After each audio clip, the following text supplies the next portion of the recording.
Good evening, Board. Tim Banuelos from Pinole.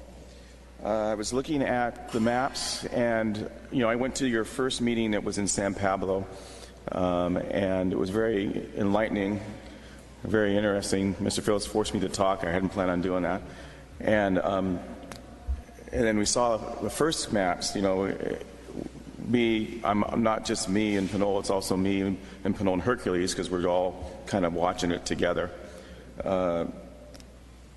The first set of maps was a little confusing. The streets and the freeways, couldn't quite figure out what we were doing. It looked like we were all breaking into small groups.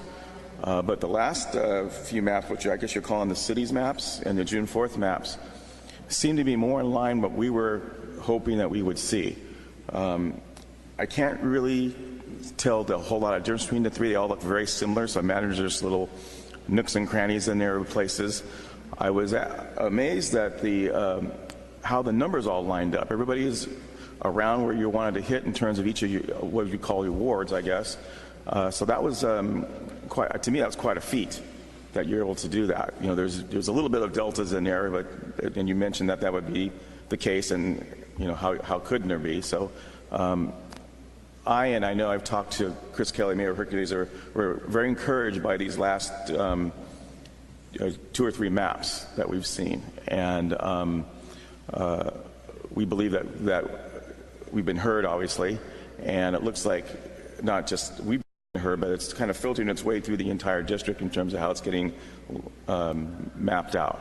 So for now, we're picking up as being very encouraged about how the whole process is going, and we understand a lot of this you had to do because it's the law in terms of the number of meetings and whatnot, and it's not an easy process. And certainly what I saw when you were all starting out, everything was looked at very carefully, and each of you seemed like, as you talked about something, you had your pros and cons. There was no, we want it this way, we want it that way. Everyone thought about it very carefully, so we were all very encouraged about the process and how this is going. And I think if this is the way we're going to go, it's going to turn out to be beneficial for everyone. So I just want to thank you for your efforts, and again, it's looking good to us. So, and I'll pass on what I'm saying to Mayor Kelly as well, although we did talk about this. So that's all I have for tonight. Thank you.